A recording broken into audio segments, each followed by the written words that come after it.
What's up, everybody? This is Casey Washak with the Rolling for Revenue podcast, your jiu-jitsu business podcast. Guys, if you're looking to make more impact in your area and also create the lifestyle you want through jiu-jitsu, through your jiu-jitsu school, this is the podcast for you. So guys, today what I'd like to talk about is this is a hot topic, and this needs to be said because this could be part of the issue you have with growing your school. Jiu-jitsu skills and leadership don't always go hand in hand. The best people at jiu-jitsu are not always the best leaders, okay? So why am I telling you this? Because if your head coach, who might be phenomenal at jiu-jitsu, is not a good leader, you are going to hit a brick wall when it comes to growing your school. I'm going to say something. This shouldn't be controversial, especially if you're trying to impact as many lives as you possibly can inside your area. But you're not in the jiu-jitsu business. You're in the transformation business. And jiu-jitsu is the tool you're using to do it. But the tool of jiu-jitsu, the actual techniques, are not what is going to keep your members under your roof. We call it the soft stuff. It's all the soft stuff around the jiu-jitsu. What I mean is, well, let me just flip it. Let me talk about that bad leader, and maybe you guys will be able to notice what I'm saying. Your head coach, world champion, wins everything, doesn't know any of the students' names, teaches, he rolls, gets off the mat, no conversations with the students at all. That's a recipe for disaster. Absolute recipe for disaster. Why? Because, especially for your newer people who need a lot more hand-holding than your higher belts. Your higher belts probably love that guy because they're learning these phenomenal techniques they've never seen before, and they're improving their jiu-jitsu. But your higher belts, I would say your purples, browns, blacks, they're already in. They've subscribed to this thing. They're like, look, I'm doing this for the rest of my life. I love it. I'm in. And now we got this guy who doesn't know who I am or what my name is, but the jiu-jitsu's phenomenal. I'm improving because of it. I don't need the soft stuff. I got my crew inside the school. I got my friends and stuff. I don't need the soft stuff. I'll tell you who does need the soft stuff is everyone you're trying to attract. So if you have enough students and basically you have a waiting list, get that sort of instructor because your school is capped out, and now it's more about the jiu-jitsu than it is the building of culture and community. One of the traps for a school is the fact that we put these people in leadership positions because they've done very well with their own game and winning, that we think now that they'll be a good coach. And we know this in the fitness industry, just because you have a six-pack doesn't mean you can take someone who's 300 pounds and get him a six-pack. They don't have the same level as dedication. They don't know all the steps in between. There's so much that they know, and they need a lot of empathy along the way and understanding what they're going through. You can't just be like, well, just do it because I did it. You should be able to do it. No, everybody thinks differently. Everybody moves differently. And therefore, we need to be able to put ourselves in their shoes and say, how can I get you to take these small incremental steps of getting better to eventually have that six-pack? You will, especially in the fitness world, it's all about the relationship and almost coaxing somebody along, getting them, almost tricking them through caring, through hugs and shoulder rubs and attaboys to keep progressing.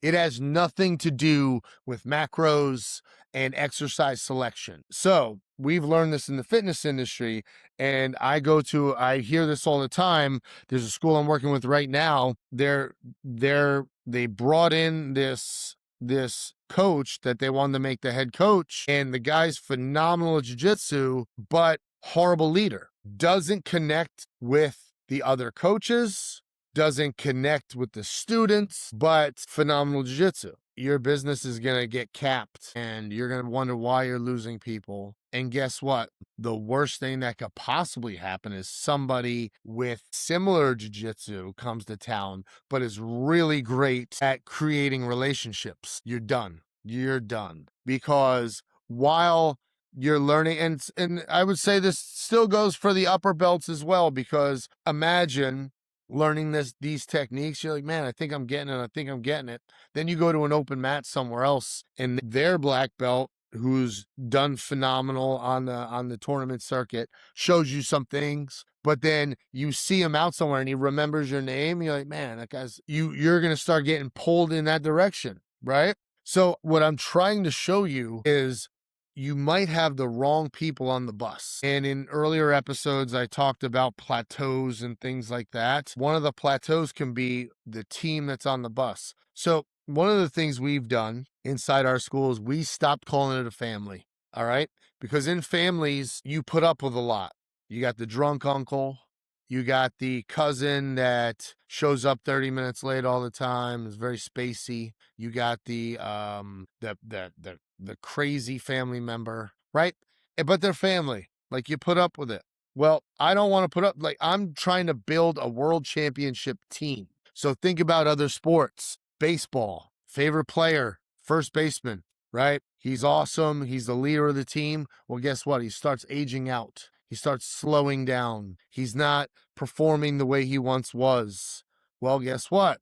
There's a couple young, hungry guys coming up, and they're eventually going to replace him. It's just the nature of the game. So you may be facing this inside your school and just not recognizing, like, why are we just stuck here? And then you need to look at the culture of the coaches, the leaders, your head coach. Is he pouring into all the assistants so he can bring them up to be head coaches someday? If your head coach left and went down the street, would your assistants follow him? If no, there's a rift in the communication in your team. If the head coach is going to be the leader, he needs to be the leader. He needs to be bringing up the coaches, and then they all need to be bringing up the students. What a big disconnect, and what I've seen in some of these other schools, is the assistants are trying to bring up the students, but the head coach is like the headlining act that shows up 5 minutes late to class, teaches the techniques, does some rolls, bows out, and leaves, and never once creating relationships inside the school.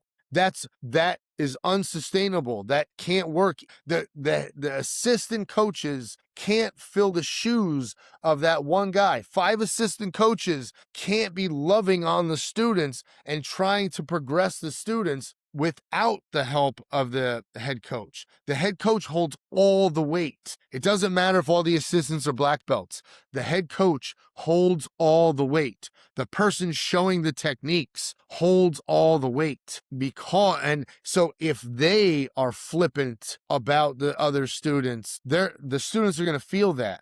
And then all it's going to take is somebody actually out caring them, and your business is going to lose. Your business didn't lose on jiu-jitsu techniques. It lost because you were out cared for. Your students were out cared for. Your coaches were out cared for. So this is a really tough thing because there's different personality types. And a lot of times, the best people in their fields at the knowledge are usually very analytical, which usually means they're not that outgoing, right? They're the worst person to be the headlining act, because the headlining act has to be creating relationships. This is why I see it all the time. These, these schools leading with the tournament results of their head coach. Won this, won that, masters, worlds, all the stuff, right? They lead with that, but they're getting their butts kicked by the purple belt who's training out of his garage who just outcares him. So I see it all the time. And because the purple belt can't compete on technique level, but he's gonna outcarry you all day long. And this is where that bravado comes in of like, what I've accomplished. Well, business is a sport in itself, okay? So if you're still in the tournament scene, awesome. But now you also, in signing that lease, putting your name on the building, you are now in another sport too called business, which is 24/7, 365, and it takes no rests. There's no season, and your attention is split. And that's fine. I know plenty of schools who do great, and they have coaches and they have professors who compete awesome, but they also have a base of awesome assistants who fill in. And it's not about competing or not competing, it's about caring, to boil it down. So some of the things we need to do is in creating these leaders. If you're like, Casey, I don't think I have the right guy in place, but I'm not sure, I think he can change, then what you need to do is you need to have a meeting and you need to set expectations. You need to basically create a checklist that you can follow up with and say, yes, I told you exactly what I wanted out of you and you did them. That's awesome. I need you to keep doing them now. This is what I expect. Part of the problem, so I'll take the responsibility off the head coach for a minute, and I'm going to put it back on the owner for not setting the expectations of, here's what I need a head coach to be. I need you to know everybody's name. I need you to use their name while you're teaching them techniques and while you're correcting their form, while they're drilling. I need you to reach out to 3 people at the end of class, tell them they did awesome. So you create this framework for them, so they know exactly what they have to do. Now it's very simple. This is your whole business. I'm giving you the hack. Your whole business should be set up this way. Then it's very easy to hold people accountable, saying, you did A, B, and C, but you didn't do D, E, and F. Why not? I need you to do D, E, and F. They don't do D, E, and F. You then say to them, hey, this is the second time I told you to do D, E, and F. You didn't do it. I need you to do D, E, and F. At that point, they don't do D, E, and F. Look, we've talked about this multiple times. For whatever reason, you're not able to accomplish all the things I need from you. So I think we're going to move in another direction. I'm going to free up your future, and now you can go do it as whatever you want to do because you no longer work here. So this is the sort of stuff we need to be doing to, if you are uncomfortable with the way things are going in your gym, you have to set clear expectations. And I live by, it's all my fault. So I love this about Jiu Jitsu. I bring this up a lot, but if you and I are competing against each other, you cannot armbar me unless I make a mistake and leave my arm out. It's impossible. You can't choke me unless I make mistakes and allow you to do it. So therefore, it's all my fault. I just need to understand what happened wrong, and then I can fix it. So I give everybody the benefit of the doubt. When something new arises and wild things happen every day, I say, okay, I never addressed that. I never thought I needed to, but apparently I do. So let's address it. And now let's make it crystal clear that in this situation, we don't do this or we do this. And if this or this happens, we're going to do X, Y, and Z. And that's how we handle these situations. You put that on paper, you make everybody sign it. Everybody knows. You do a little coaching session with it. Now everybody knows how to do it. And it should never happen again. If it does happen again, we go back to the sheet, show them the signature, said, you remember when we did this? Let me give you a refresher so this doesn't happen again. And then once again, hold them accountable to it, but show them that and reteach them again. And if it happens a third time, I'm sorry, this is not the place for you. It all starts from clear expectations. And unfortunately, I feel like I'm guilty of this too. There's things that came up inside the gym, you're like, wow, like I said, wow, didn't know I needed to address that, but apparently I do. So let's address it. Let's create some sort of system around it, or how to handle this situation. And case in point, one of the worst things that could ever happen to you is somebody codes in your gym. Do you have an AED? Does your staff know exactly what they need to do if someone starts having a heart attack on the mats? Do you have a step-by-step process? Because, I mean, now we're talking about somebody's life if we mess up. So these sorts of things, everything needs to be a system, and they need to be clear cut. I always talk about this. Back in the day, it's even easier now with AI. Back in the day, I used to use this app called Rev, which was a voice transcribing app.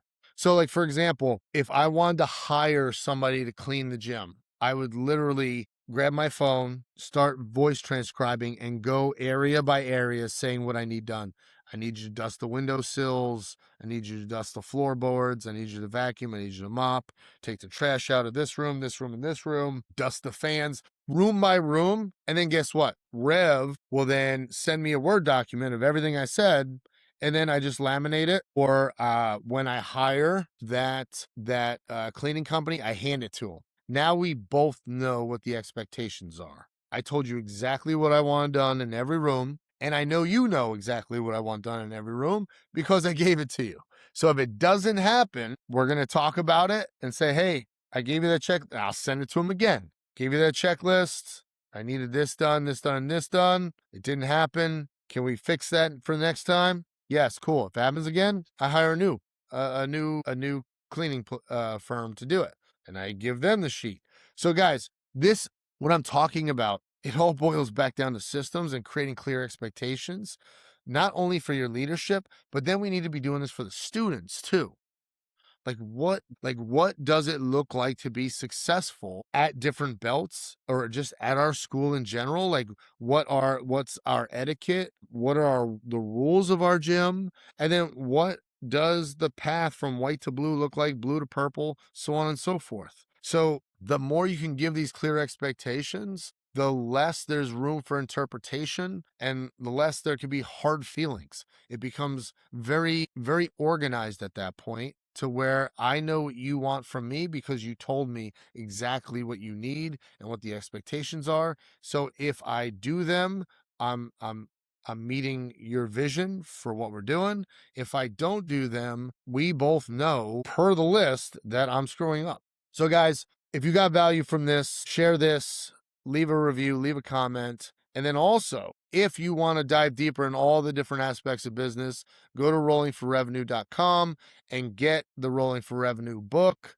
It's where I dive deeper in all these different aspects on creating the most impactful jiu-jitsu school you can, so that not only are you impacting the people in your community, but your school is impacting your life and leaving a legacy for your family and kids. Take care, guys, and I'll see you on the mats.